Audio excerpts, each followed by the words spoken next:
Ladies and gentlemen, welcome back to my bass series on simple basses. Today we are going to be going over the percussive style bass. This has been used in all sorts of popular songs. I know I don't have it on this lane today, but songs like Fuck That by Skrillex, there are a ton of different ways that these can be used, from pop to EDM to anything else. These are really unique sounds that can be used all over the place. But as usual, focus on more aggressive EDM stuff today. So that's what I'll be showing you guys. I've got two different tracks, I Want It and A New Dimension Sound, both by myself, that I'll be showing off to you guys, and then we'll go into how to make this type of bass. So starting off with our previews.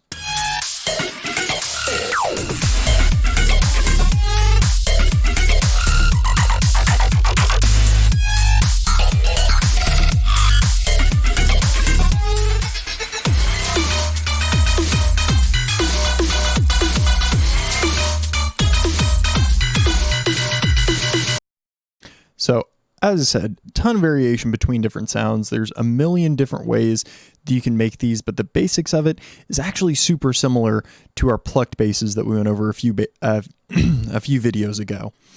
So, as with the plucked bass, what we're going to want to start with is just like a low pass filter, typically will work, and then just a quick pluck LFO. So we're going to go ahead and throw one of those on this guy. And then we're going to set this to trigger, and this already should make a similar sound. So yeah, just a little clicky thing. And then with this, we're really going to make this thing a fast pluck. I'm going to add another point to our LFO and then give it a body kind of like that. It does, if you looked at a lot of waveforms, that should remind you a lot of a kick. And that's intentional, because kicks are percussion instruments. All sorts of percussion typically follows a really similar waveform like this when it's dry, when it doesn't have reverb or anything like that added to it. And that's really what we're going for here. Now, a lot of percussion has a really strong fundamental, and so that's what we're going to start with here is a sine wave, and then you can use anything else that you want for the second waveform. And so we're just going to go with another sine wave. We're going to pitch it up a couple octaves, and we're going to mess with that. Just give it some FM just like we always do here. And go ahead and modulate our FM with another LFO. And this one is going to be even faster. I want this to be a super quick little click here. And we'll mess around with this and see where we go on here.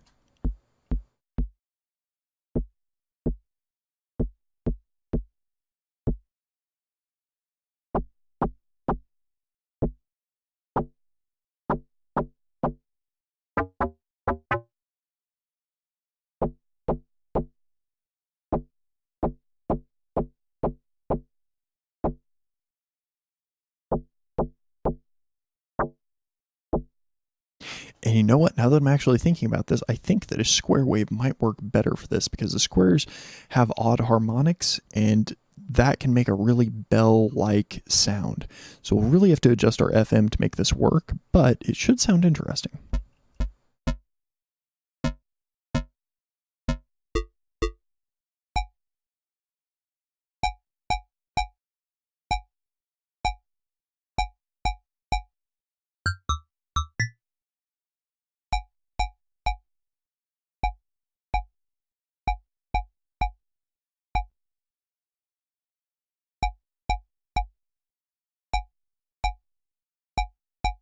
And then we're adding the second LFO with the really fast decay, just to give it a little bit more of a click right at the beginning. We want that cutoff to get moved really far up and then fall back down really quickly.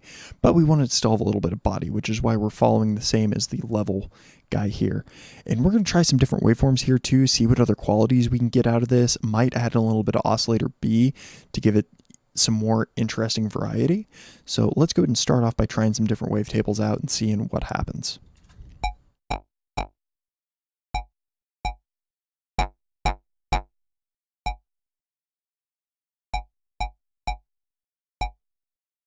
I like that triangle wave does give it a little bit more of the second harmonic especially, and then that's getting FM'd by our second oscillator, so that'll give it a little bit more body as well. And then we'll bring up this oscillator and see how that affects things.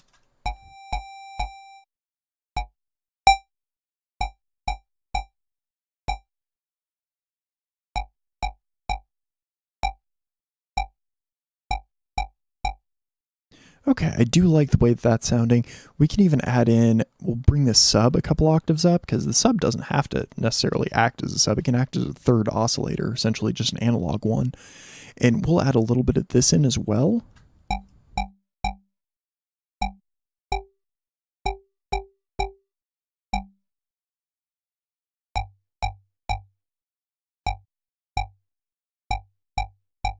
Then we're going to add a little bit of noise, and we're going to control that with this fast LFO. Just give it a nice click at the beginning. And we'll use like the glass lid one. And you can use this button right here. That enables it to be a one shot, so we can actually remove, or we'll bypass LFO2 for now. We'll see how long the sustain is on this glass lid.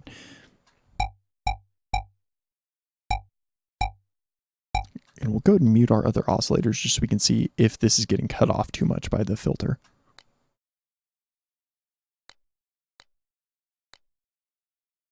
Okay, so this is why we're going to have to turn this off from one-shot mode, because it didn't even occur to me. We've got these LFOs set to trigger mode, so we actually don't have all that many notes to work with. So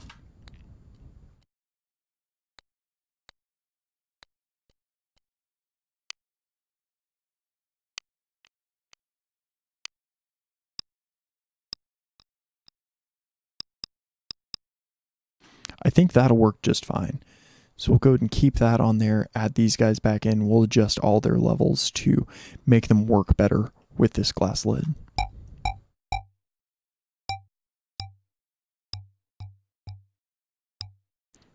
Because ultimately we want it to be super clicky.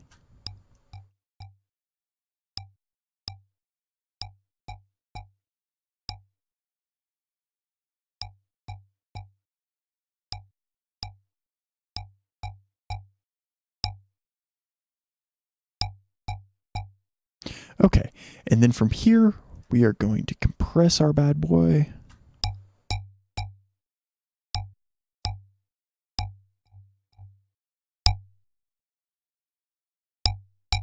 See, now that multiband compression has led it to where we have way too much of this, so we're going to go back in here, adjust our levels again.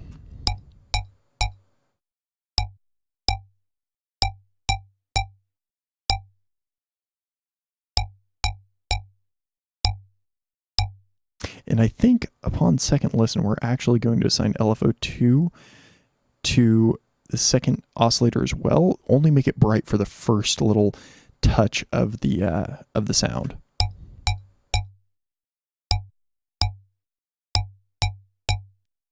All right, excellent. Then we can also adjust our attack and release times on the multiband compressor to mesh that transient and give it a little bit more of a different flavor.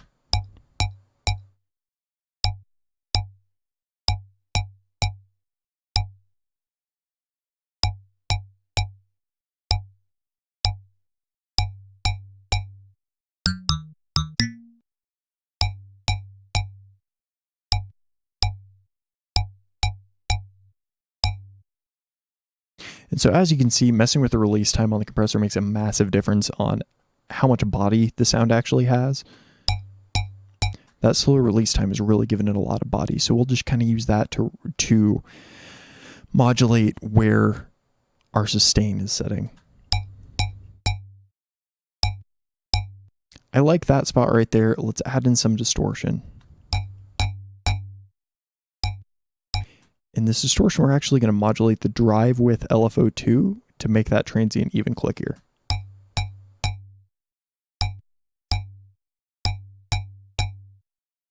So that'll give us some more transient. We're going to set to 50% mix. And the reason I'm always putting the distortion after the compressor is that the compressor tends to flatten things out. That's just a compressor's nature, especially a multiband one.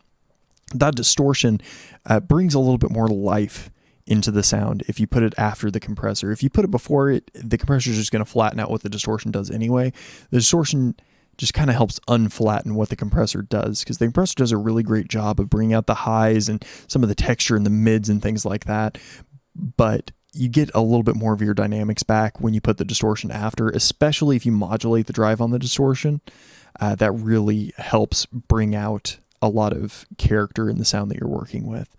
And as with everything else, you can use any of these guys over here. With percussive sounds like this, they sound super flat and super boring if you leave them in a completely dry state like this. Not to say that you can't make them really interesting, but it's much harder.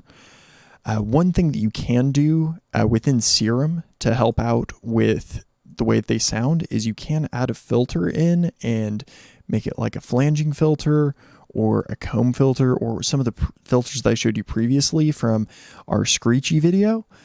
Those also work really well. You just don't want them moving a lot, but you can go over here. There's velocity is the default that it's selected to. If you click on note, you can make anything be modulated by whatever note's being played. So that's good for making something that doesn't have a key track ability have key tracking, as long as you don't mess with this curve. You can mess with the curve if you really know what you're doing and you want to go for a specific effect, but most of the time you're going to want to just make something key tracking that isn't otherwise, and you want to keep this curve linear. And then you can assign that to something like the cutoff on a filter. So we'll up the res on this and then leave it on the cutoff.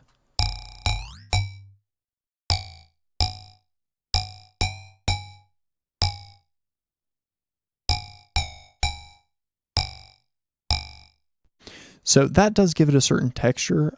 You can really adjust this a lot and give it a lot of other textures. The only issue that you run into with these flanging filters, comb filters, things like that, is that they mess with your pitch a lot. So you have to be kind of careful of that if you want to keep things in tune. If you're going for an effect of having it out of tune, it works great.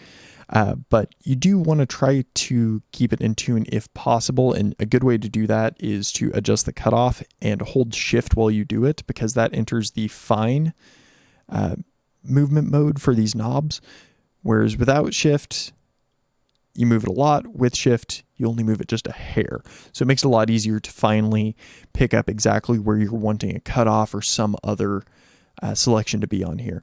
But that filter does add a cool effect, but that's not really what I'm wanting to go for with this. So if you are using Ableton, then you'll be able to do this as well. If you're not using Ableton, you might have to look around for an alternative plugin to kind of do the same thing.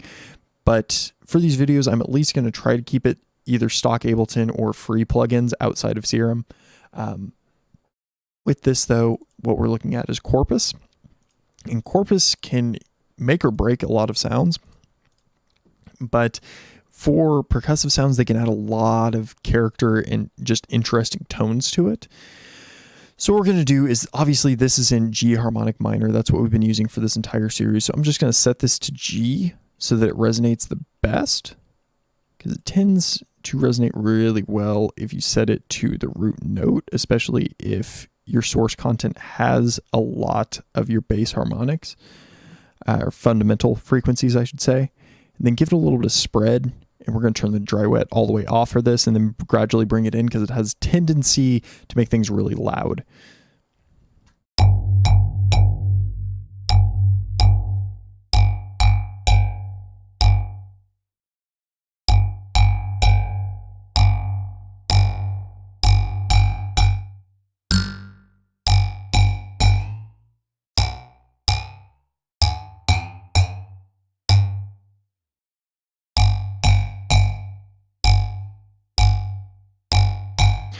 So the pipe works really well. All of these definitely give it an interesting tone, but my favorite two are pipe and tube. They give you that really short delay-like metallic effect that you really want on a lot of your sounds, and pipe and tube work really well for doing that. But you do have to adjust the decay and radius quite a bit to accomplish the sound that you're looking for, but it's definitely worth it in my opinion, because you can get some very neat effects out of it.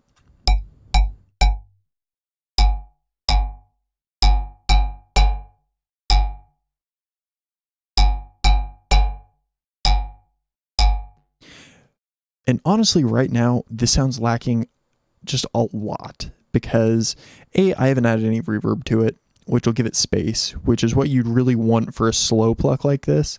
But more than anything, it's just boring staying on the root note. And so instead of changing my MIDI, I do want you guys to get an idea of what we're doing with just one piece of MIDI across all of these, and the way that you can adjust and make interesting things happen with a single piece of MIDI.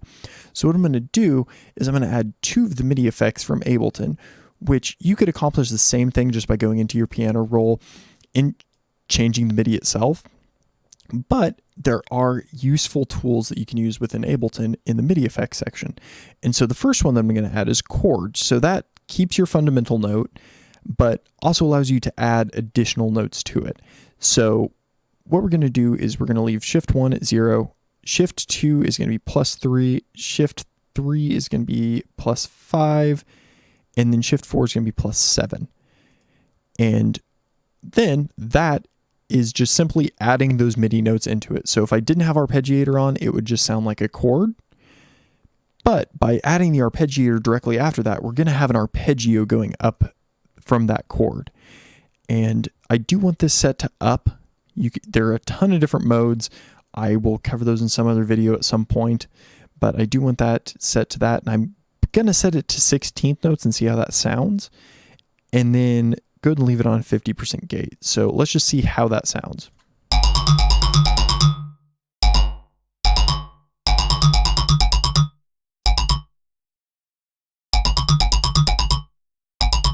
So that sounds way more interesting already because we actually have something happening.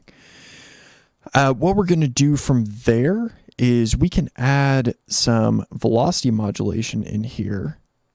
And we're going to make this decrease as it goes up the scale. So this as is set to 127 because I played this on my Launchpad, using a Launchpad program in Ableton to have a keyboard that actually outputs one solid velocity in MIDI.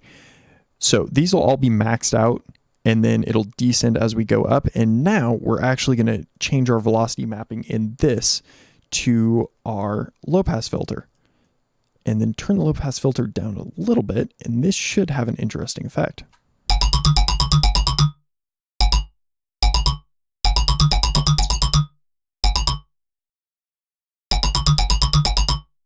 And we can also throw it on the FM, see what that sounds like.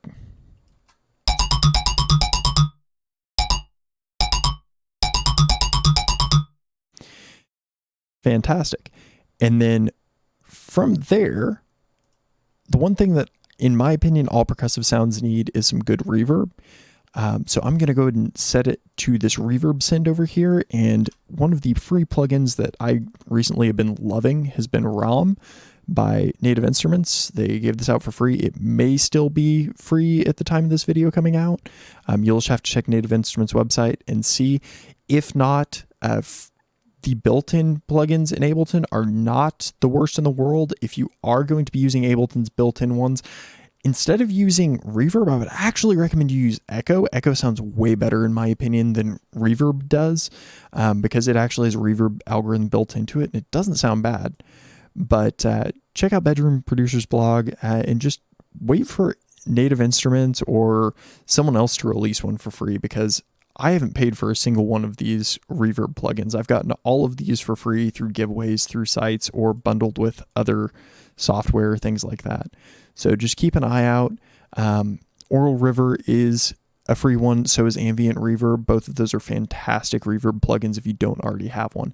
But we're going to use ROM for this, and I'm just going to give it some arbitrary settings with a pretty fast decay, a little bit of pre-delay, and a bit of a high cut, and some dampening.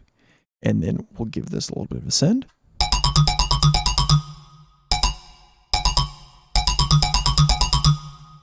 And the reason that I want to put this on a return rather than just setting an instance of ROM right here is that by setting it on a return, you get the full signal out of this channel. Whereas if I had it in line with the channel, that mix would adjust how much of the original sound was going in and how much was reverb. So this reverb essentially is behind the actual sound coming out of this itself. So it allows this really transient, heavy sound to still punch through the mix just fine, and leaves the reverb behind it to follow up. And that makes a big difference in the way that it sounds.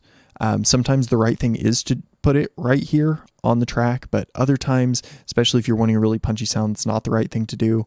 And especially when it comes to mastering, once you compress this down, it's going to make that reverb tail poke out at the end a lot more, and it's going to keep those transients intact and keep it really punchy. But that's about it for percussive style basses. There's a ton more that I could do with this, but I've already gone into way more detail than I originally intended to. But if you guys have any questions, feel free to leave those in the comments down below. I'd be happy to chat with you guys about this all day long. I love percussive style basses. I think they're one of the most versatile styles that you can really mess with. But nonetheless, thank you guys for watching. The next one is going to be the grindy sustain style bass, which is also a really neat one. A lot more involved of a bass, but has some really astounding effects. So thank you guys and have a great day.